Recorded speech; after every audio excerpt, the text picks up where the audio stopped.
ഈയിടെയായിട്ട് കുറേ നല്ല അടിപൊളി ആനിമേസ് കുറെ ഇഷ്ടംപോലെ റിലീസായിട്ടുണ്ട്. ഇപ്പൊ തന്നെ നോക്കിക്കഴിഞ്ഞാൽ നമ്മുടെ ട്രെൻഡിങ് ആയിട്ട് ഇഷ്ടംപോലെ ആനിമേസ് ഉണ്ട്. നമ്മുടെ ബ്ലീച്ച് ഉണ്ട്, ഡാൻഡൻ ഡാൻഡൻ ഉണ്ട്. അങ്ങനെ കുറേ ആനിമേസ് ഉണ്ട് ട്രെൻഡിങ് ആയിട്ട് റീൽസ് എടുത്താലും എവിടെ എടുത്താലും കത്തി നിൽക്കുന്ന കുറേ ആനിമേസ് ഉണ്ട്. അപ്പം ഞാൻ നോക്കിയിട്ട് ഈ കഴിഞ്ഞ 2, 3 മാസം വന്ന ഈ ആനിമേസിൽ വെച്ചിട്ട് ഞാൻ നോക്കിയിട്ട് അതിൽ കാണാൻ വേർത്തിട്ടായിട്ട് എനിക്ക് കണ്ടിട്ട് ഇഷ്ടപ്പെട്ട ഒരു 10 നല്ല അടിപൊളി വെറൈറ്റി ആനിമേസ് ഉണ്ട്. അപ്പോൾ ഞാൻ അതിനെപ്പറ്റിയാണ് തൽക്കാലം പറയാൻ വന്നത്. അപ്പോൾ അതിനകത്ത് ഫസ്റ്റ് വൺ എന്ന് പറയുന്നത് ഞാൻ നോക്കിയിട്ട് എനിക്ക് ഈ റീസെൻ്റ്ലി ഇറങ്ങിയിരിക്കുന്ന ആനിമേസിലെ ഏറ്റവും അടിപൊളിയായിട്ട് തോന്നിയ ആനിമ എന്ന് പറയുന്നത് ഷാങ്ഗ്രില ഫ്രണ്ടിയർ എന്ന് പറഞ്ഞൊരു ആനിമയാണ്. ഷാങ്ഗ്രില ഫ്രണ്ടിയർ എന്ന് പറഞ്ഞാൽ ബേസിക്കലി പറഞ്ഞു കഴിഞ്ഞാൽ നമ്മുടെ എസ്എഒ ആനിമ കണ്ടിട്ടുള്ളവർക്കറിയാം. നമ്മുടെ നെർഗിയർ എന്ന് പറഞ്ഞ സാധനം വെച്ചിട്ട് നമ്മളൊരു ഗെയിമിംഗ് വേൾഡിലേക്ക് പോയിട്ട് നമ്മൾ മൈൻഡ് അവിടെ പോയിട്ട് ഗെയിം കളിക്കുന്ന ഒരു സംഭവമാണ് എസ്എഒൻ്റെ അതുള്ള സംഭവം. അപ്പം അതിൻ്റെ തന്നെ ഒരു മോഡേൺ ഡെപിക്ഷൻ പോലെ ഒരു കുറച്ചുകൂടി ഫ്യൂച്ചറിസ്റ്റിക് ആയിട്ടുള്ളൊരു ഗെയിമിൻ്റെ അകത്ത് പോയിട്ട് ട്രാപ്ഡ് അല്ല, ഗെയിമിൻ്റെ അകത്ത് പോയി ഗെയിം കളിക്കുന്നതിനെ ഒരു ആനിമയാണ് ഷാങ്ഗ്രില ഫ്രണ്ടിയർ എന്നും പറഞ്ഞത്. അപ്പം അതുകൊണ്ട് തന്നെ ഞാനിപ്പോൾ ഈ ആനിമ ഞാൻ നോക്കിയിട്ട് നമുക്ക് വേണ്ട ഒരു ഷോൺ ആനിമയ്ക്ക് വേണ്ട സർവ്വ സംഭവം ഇതിൻ്റെ അകത്തുണ്ട്. ആക്ഷനുണ്ട്, നല്ല ഗ്രാഫിക്സ് ഉണ്ട്, ഗ്രാഫിക്കൽ ആനിമേഷൻ നന്നായിട്ടുണ്ട്, സ്റ്റോറി ഉണ്ട്, കോമഡി ഉണ്ട്, എല്ലാം ഉണ്ട്. അതുകൊണ്ട് തന്നെ ഞാനിതിനൊരു റേറ്റിംഗ് കൊടുക്കുകയാണെങ്കിൽ ഒരു 8.4 പൊട്ടറ്റോ റേറ്റിംഗ് കൊടുക്കാൻ പറ്റിയൊരു ആനിമയാണ് ഷാങ്ഗ്രില ഫ്രണ്ടിയർ എന്ന് പറയുന്നത്. അതുപോലെ തന്നെ എനിക്ക് നല്ലൊരു ഇൻട്രസ്റ്റിംഗ് ആയിട്ട് കുറേ കോമഡി എന്നാൽ അതിൻ്റെ കൂടെ ആക്ഷനുള്ളൊരു വളരെ രസകരമായിട്ടൊരു ആനിമ എനിക്ക് കണ്ടിട്ട് തോന്നിയത് നമ്മുടെ ദിയോസ് ആൻഡ് ന്യൂബി അഡ്വഞ്ചേഴ്സ് എന്ന് പറഞ്ഞാൽ അതിൻ്റെ ശരിക്കുള്ള പേര് പറഞ്ഞാൽ ഭയങ്കര വലിയൊരു പേരാണ്. ദിയോസ് ആൻഡ് ന്യൂബി അഡ്വഞ്ചേഴ്സ് അടിച്ചാൽ കിട്ടും. ആ ഒരു ആനിമയാണ് എനിക്ക് നല്ല അടിപൊളിയായിട്ട് തോന്നിയത്. അപ്പോൾ അതിൻ്റെ അകത്ത് ബേസിക് സ്റ്റോറി എന്ന് പറയുന്നത് അളിയൻ നമ്മുടെ ഒത്തിരി വർഷങ്ങളായിട്ട് അഡ്വഞ്ചർ ആകാൻ പറ്റാത്തൊരു പുള്ളി പ്രായമായിട്ട് 30 വയസ്സായിട്ട് അഡ്വഞ്ചറിങ് തുടങ്ങുന്നു. പക്ഷേ അവൻ്റെ ഉള്ളിലൊരു ഭയങ്കര ഒരു ഡീപ്പ് സ്കില്ലുണ്ടെന്ന് ആർക്കും അറിയില്ലായിരുന്നു. അങ്ങനെ പറഞ്ഞൊരു സംഭവം ഒരു വളരെ ഇൻട്രസ്റ്റിംഗ് ആയിട്ടുള്ളൊരു നൈസ് ആയിട്ടുള്ളൊരു സ്റ്റോറി ലൈനുള്ളൊരു ആനിമയാണത്. എനിക്കതിൽ എൻ്റെ സ്റ്റോറി ലൈനേക്കാളും കൂടുതൽ ഇഷ്ടപ്പെട്ടത് അതിൻ്റെ കോമഡിക് സെൻസിൽ നമ്മുടെ ആക്ഷൻ കൊണ്ടുവരുന്ന ടൈപ്പ് ഒരു ആനിമയാണത്. എനിക്ക് അങ്ങനത്തെ ആനിമീസ് പൊതുവേ കുറച്ചുകൂടി ഇഷ്ടമാണ്. പക്ഷേ ഇതും നല്ലൊരു വേർത്തിട്ട് നമുക്ക് ചുമ്മാ ഒരു 12 എപ്പിസോഡ് കണ്ടിരിക്കാൻ പറ്റി. വെറുതെ കണ്ട് നമുക്കിങ്ങനെ ഭാവിയിൽ വന്നാലും വന്നില്ലെങ്കിലും കുഴപ്പമില്ല. പക്ഷേ കാണാൻ നല്ല രസമുള്ളൊരു വളരെ കാണാൻ വെർത്തിട്ടുമാണ്, കാണാൻ നല്ല രസമാണ്. വെറുതെ ബോറടിക്കുമ്പോൾ ഒരു വീക്കെൻഡ് ഇരുന്ന് കാണാൻ പറ്റിയ നല്ലൊരു ആനിമയാണ് ഓസാനു ബെൻചസ്. അപ്പം അങ്ങനെ ആയതുകൊണ്ട് ഇതിന് പ്രത്യേകിച്ച് സ്റ്റോറിക്ക് അത്ര ഡെപ്ത് ഇല്ല എന്നെനിക്കങ്ങനെ തോന്നിയിട്ടില്ല തൽക്കാലം. ഒരു സ്റ്റോറി ഉണ്ട്. പക്ഷെ അത്ര ഡെപ്ത്ഫുൾ സ്റ്റോറിയായിട്ട് എനിക്ക് തോന്നിയില്ല. അത്ര ഇമോഷണൽ ആയിട്ടൊന്നും തോന്നിയില്ല. നെക്സ്റ്റ് സീസൺ വന്നാൽ ഓക്കെ, വന്നില്ലെങ്കിലും കുഴപ്പമില്ല എന്നുള്ള രീതിയിലായതുകൊണ്ട് തന്നെ ഒരു 7.7 പൊട്ടറ്റോ റേറ്റിംഗേ ഞാനതിന് കൊടുക്കുള്ളൂ. അപ്പോൾ ഈ നൂബിയ അവസാന അഡ്വഞ്ചേഴ്സിൻ്റെ തന്നെ സ്റ്റൈലിൽ ഒരുമാതിരി ഒരു സിമിലർ സ്റ്റൈലിലുള്ളൊരു വേറൊരു ആനിമയും കൂടെ ഈ ഇടയ്ക്ക് ഇറങ്ങിയായിരുന്നു. ഐ പാരി എവരിതിങ് എന്നും പറഞ്ഞ്. ഇത് ഒരു ടിപ്പിക്കൽ നമ്മുടെ എംസി ഓവർ പവർഡ് ആണ്. പക്ഷെ അവനറിയില്ല. അവനിങ്ങനെ സ്കിൽഡായിട്ട് ഓവർ പവർഡ് ആയിട്ട് വരുന്ന അങ്ങനത്തെ ഒരു രീതിയിലുള്ള ഒരു ആനിമയാണത്. ഇതിൻ്റെ അകത്തും കുറച്ചൊക്കെ കോമഡി ഉണ്ട്. പിന്നെ ഒരു നമ്മുടെ typical idiot main hero MC style over powered MC സ്റ്റൈലുള്ള ഒരെണ്ണത്. ആ ഒരു ക്ലിഷേ ഒത്തിരി കണ്ട് മടുത്തുകൊണ്ടാന്ന് തോന്നുന്നു. എനിക്കത് അത്ര ഭയങ്കര അടിപൊളിയായിട്ട് തോന്നിയില്ല. പക്ഷെ ഞാൻ പറഞ്ഞ പോലെയല്ല, നമുക്ക് കണ്ടിരിക്കാൻ പറ്റിയ ഈ ഇടയ്ക്ക് ഇറങ്ങിയ ആനിമകളിൽ കാണാൻ പറ്റും. ചുമ്മാ ഒരു 12 എപ്പിസോഡ് നമുക്ക് കാണാൻ പറ്റിയൊരു രസകരമായിട്ടുള്ള ഒരു ആനിമയാണ് ഐ പാരി എവരിതിങ്. ഇത് അത്ര വലിയ സെറ്റപ്പ് അല്ലാത്തതുകൊണ്ട് ഒരു ആവറേജ് ഗുഡ് ഇനഫ് ആനിമ എന്നുള്ള റേറ്റിംഗ് ആയതുകൊണ്ട് മാത്രം ഞാനിതിനൊരു 7.2 പൊട്ടറ്റോ റേറ്റിംഗ് ഞാനിതിന് കൊടുക്കുകയുള്ളൂ. നമ്മുടെ മാജിക് ബേസ്ഡ് ആനിമേസ് ഇങ്ങനെ ശരിക്കും പറഞ്ഞാൽ പ്യുവർ മാജിക്കൽ അബിലിറ്റീസ് ഉള്ള ഫാൻറ്റസി വേൾഡിലുള്ള ആനിമേസ് ശരിക്കും ഇറങ്ങിയിട്ട് ആ ട്രെൻഡൊന്ന് ഇച്ചിരി പതിയെ കുറഞ്ഞു തുടങ്ങിയായിരുന്നു. പൊതുവേ ഇപ്പം നമ്മുടെ ഒന്നെങ്കിൽ ഇസെക്കായി അല്ലെങ്കിൽ കുറച്ചുകൂടെ ഹൈസ്കൂൾ സ്റ്റൈൽ ഓഫ് അങ്ങനത്തെ ആനിമേസാണ് ഇപ്പം മൊത്തം വരുന്നത്. അപ്പോൾ അതിന് പകരമായിട്ടൊരു റീസെൻ്റ്ലി വന്ന ഒരു ഒരു ഫാൻറ്റസി സ്റ്റൈൽ മാജിക് ബേസ്ഡ് ഒരു ആനിമയാണ് വിസ്റ്റോറിയ വാണ്ട് ആൻഡ് സോൾ എന്നും പറഞ്ഞ്. ഈ ആനിമയ്ക്കകത്ത് നല്ലൊരു സ്റ്റോറി ഉണ്ട് ഇതിൻ്റെ അകത്ത്. കോമഡി ഒരിച്ചിരി കുറവുണ്ട്. കോമഡി അന്വേഷിച്ച് പോകുന്നവർക്ക് അത്ര സെറ്റപ്പായിട്ട് തോന്നില്ല. പക്ഷെ ഇതിന് കുറച്ചുകൂടി ഇമോഷണൽ ആയിട്ടുള്ളൊരു സ്റ്റോറി ബാക്ക്ഗ്രൗണ്ട് ഉണ്ട്. അനിമേഷൻ കുഴപ്പമില്ല, ഓക്കെയാണ്. പിന്നെയും ഞാനത് പറഞ്ഞ പോലെ തന്നെ ഒരു ഫാൻറ്റസി ബേസ്ഡ് കുറച്ചുകൂടെ മാജിക്കൊക്കെ ഇഷ്ടമുള്ള നമ്മുടെ എംസിക്ക് മാത്രം മാജിക് ഉപയോഗിക്കാൻ പറ്റില്ല. പക്ഷേ അവന് ഭയങ്കര ഫിസിക്കലി സ്ട്രോങ് ആണ്. അതിനൊരു കുറച്ചുകൂടെ ഡീപ്പായിട്ടുള്ളൊരു സ്റ്റോറി വരാനുള്ളൊരു ചാൻസ് ഞാനിതിൻ്റെ ഫസ്റ്റ് 12 എപ്പിസോഡ് കഴിഞ്ഞിട്ട് എനിക്കങ്ങനെ തോന്നുന്നുണ്ട്. കുറച്ചുകൂടെ ഡീപ്പായിട്ടുള്ളൊരു സ്റ്റോറി വരുന്നുണ്ട്. കാരണം 1, 2 ക്യാരക്ടേഴ്സിനെ കണ്ട് കഴിയുമ്പോൾ അങ്ങനെ തോന്നും. അതുകൊണ്ട് തന്നെ ഇത് നല്ലതാവാൻ ചാൻസ് ഉണ്ട്. കറണ്ട് ലെവലിൽ ആ 12 എപ്പിസോഡ് വെച്ച് ഞാൻ റേറ്റിംഗ് കൊടുക്കുകയാണെങ്കിൽ ഇതിനൊരു 7.5 പൊട്ടറ്റോ റേറ്റിംഗ് ഞാനതിന് കൊടുക്കാൻ പറ്റുള്ളൂ. അപ്പോൾ ഞാൻ പറഞ്ഞു എനിക്ക് ഷാങ്ഗ്രില ഫ്രണ്ടിയർ ഭയങ്കരമായിട്ട് ഇഷ്ടപ്പെട്ടു എന്ന്. അതുപോലെ തന്നെ ഈ ഇടയ്ക്ക് ഇറങ്ങി എനിക്ക് വളരെ നല്ലൊരു ഇഷ്ടപ്പെട്ട ഒരു ആനിമയാണ് കൈജു നമ്പർ 8. അപ്പോൾ കൈജു നമ്പർ 8 ഞാൻ പറയുകയാണെങ്കിൽ ഈ ലിസ്റ്റിൽ ഷാങ്ഗ്രില ഫ്രണ്ടിയർ പോലെ തന്നെ ഒരു ആനിമെ ഫാൻ എന്തായാലും കണ്ടിരിക്കേണ്ട ഒരു രസകരമായിട്ടുള്ളൊരു ആനിമയാണ് കൈജു നമ്പർ 8.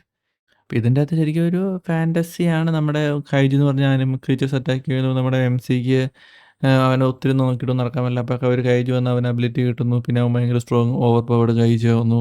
ഫൈറ്റ് ചെയ്യുന്നു. അവനെ ഐഡന്റിറ്റി പിടിപ്പിച്ചിരിക്കുന്നു. അങ്ങനെയാണ് ഒരു റഫ് ഇതെന്ന് പറയുന്നത്.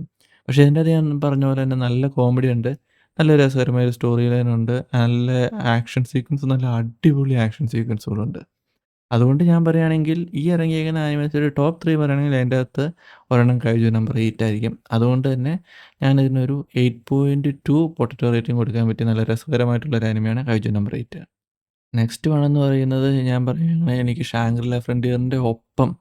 ഒപ്പം എന്ന് തന്നെ പറയേണ്ട വരും. ഒപ്പാണ് കുറച്ചുകൂടെ മുകളിലാണെങ്കിലേ ഉള്ളൂ. അതുപോലെ തന്നെ എനിക്ക് ഭയങ്കരമായിട്ട് ഇഷ്ടപ്പെട്ടൊരു അടിപൊളി ആനിമയാണ് മാർഷലിലെ മസിൽ ആൻഡ് മാജിക് എന്ന് പറഞ്ഞത്.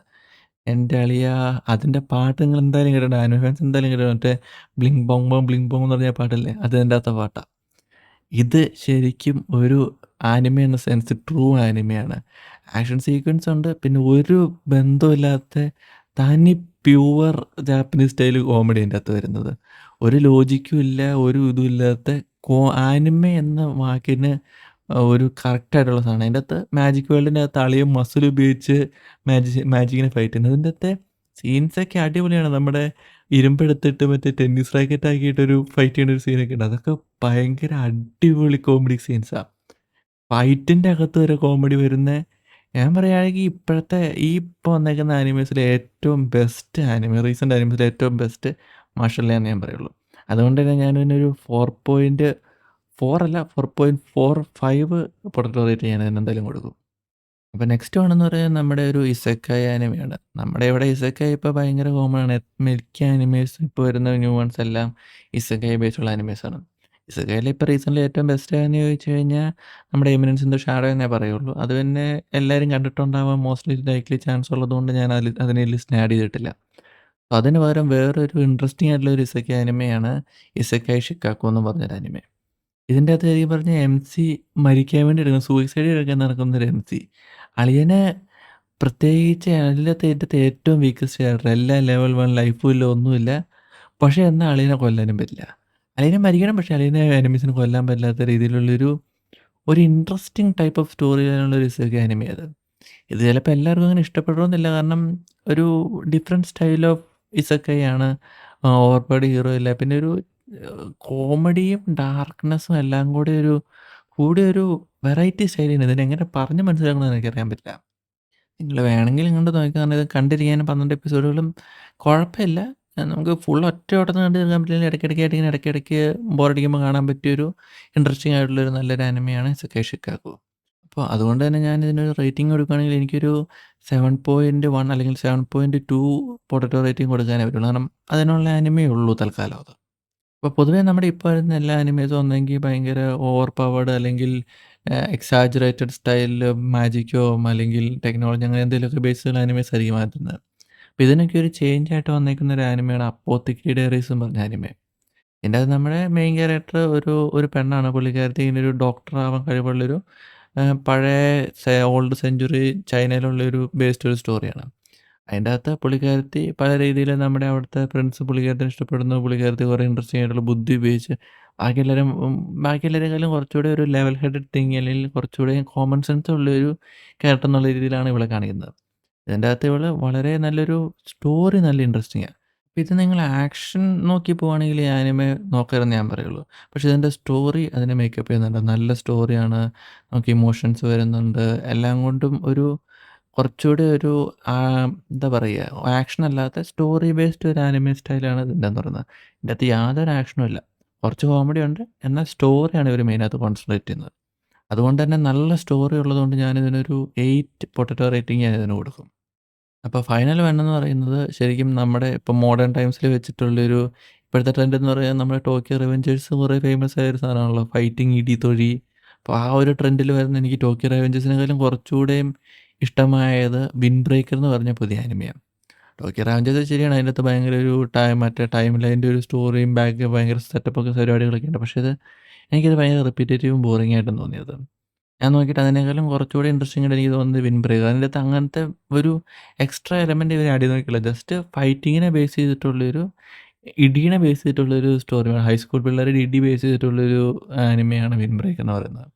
അപ്പോൾ നിങ്ങൾക്ക് കുറച്ചുകൂടെ നോർമൽ സ്റ്റൈൽ ഫൈറ്റിങ്ങും കുറച്ച് റിയലിസ്റ്റിക് ഫൈറ്റിങ്ങും അങ്ങനത്തെ ഇതൊക്കെ ഇഷ്ടമുള്ളതാണ്. ഇപ്പോൾ നിങ്ങൾക്ക് ടോക്കിയോ റിവെഞ്ചേഴ്സ് ഇഷ്ടമാണെങ്കിൽ നിങ്ങൾ എന്തായാലും ട്രൈ ചെയ്ത് നോക്കാൻ പറ്റിയൊരു ആനിമയാണ് വിൻഡ് ബ്രേക്കർ. വിൻഡ് ബ്രേക്കിനകത്ത് പിന്നെ കോമഡി ഇച്ചിരി കുറവാണ്. പിന്നെ അങ്ങനെ പ്രത്യേകിച്ച് ഫാന്റസികളൊന്നുമില്ല. അങ്ങനത്തെ പരിപാടികളൊന്നുമില്ല. But it is a good anime.